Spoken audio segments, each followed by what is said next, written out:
সকলোকে স্বাগতম জনাইছোঁ মোৰ এটা নতুন গীটাৰৰ লেচনলৈ।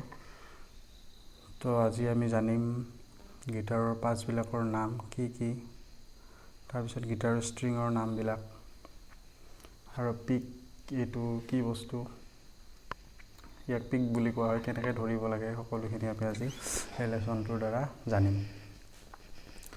তো প্ৰথমে মই গীটাৰৰ এইখিনি কি কয়, এইখিনিক হেড বুলি কোৱা হয়, ইয়ালৈকে এইখিনি। তাৰপিছত তাৰ পৰা এইখিনি ফ্ৰেট বৰ্ড বুলি কোৱা হয়। তাৰপিছত এইখিনি বডি বুলি কোৱা হয় গীটাৰৰ। আৰু এইবিলাক হ'ল ষ্ট্ৰিং। গীটাৰৰ 6ডাল ষ্ট্ৰিং থাকে, সকলোৰে এটা এটা নাম আছে, তো আমি নামখিনিও জানিম প্ৰথমতে। আৰু গীটাৰৰ বাকী পাৰ্টছবিলাকৰ নামবিলাক কৈছোঁ, মানে কোনটো কি কি বুলি কোৱা হয়, সকলোৰে নাম আছে। তো আমি প্ৰথমতে এইখিনি জানি লওঁ। তো এইবিলাকক ফ্ৰেট বুলি কোৱা হয়। First freight, second freight, third freight, fourth freight, fifth freight, six freight, তেনেকৈ। আৰু তাৰপিছত এইবিলাক যে ব্লেক ডট দিয়া আছে, এইবিলাকক ফ্ৰেট মাৰ্ক বুলি কোৱা হয়।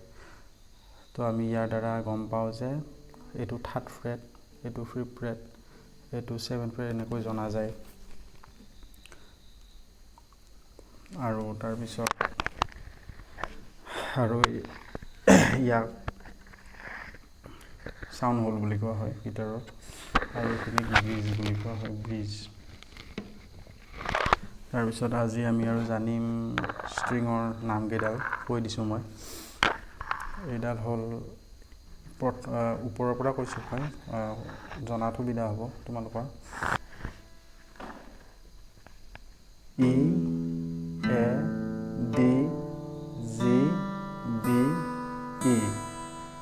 E, A, D, G, B, E. তাৰপিছত মই গীটাৰটো যেনেকৈ ধৰি আছোঁ তেনেকৈ ধৰিলে হ'ল। চাই লোৱা অলপ ভালকৈ। এনেকৈ ধৰিলে হ'ল গীটাৰটো। তাৰপিছত আৰু কি থাকিল, পিকৰ কথাটো ভালদৰে কৈ দিওঁ মই। এই পিকটো এনেকৈ ধৰিলে হ'ল। পিকটো এনেকৈ ধৰাৰ হেৰিটো হ'ল এনেকৈ হ'লে সুবিধা হয়। এনেকৈ ধৰে সকলোৱে, এনেকৈ বজালে হ'ল।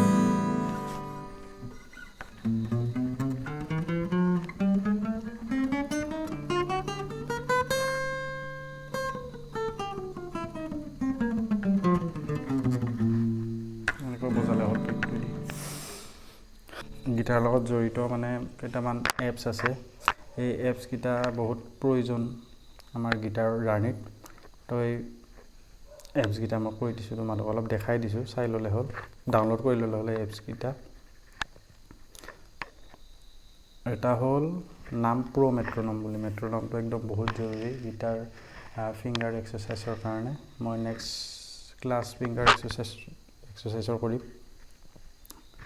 তো এনেকৈ ওলাব মেট্ৰনম বুলি নামটো,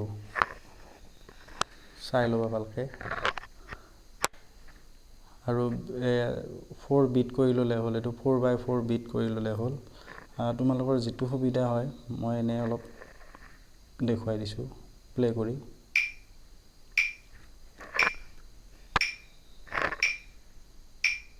মই নেক্সট ক্লাছত ভালকৈ এই মেট্ৰনমৰ বিষয়ে জনাই দিম। আৰু গীটাৰ টিউনাৰ বুলি এটা এপ আছে, যিটো গীটাৰ টিউন কৰা হয়, সেইটো চাই ল'লে হ'ল।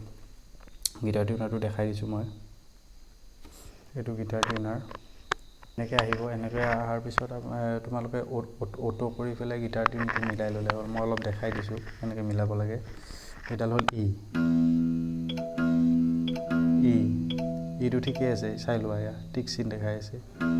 তাৰপিছত তলৰডাল হ'ল এ, ঠিকেই আছে। এনেকৈ ডি, এনেকৈ মিলাই ল'লে হ'ল। ঠিক আছে। তো নেক্সট ক্লাছ ফিংগাৰ এক্সাৰচাইজ দিম মই 4-5টামান। তো আজি ইমানতে শেষ কৰোঁ লেচনটো। Okay, good night.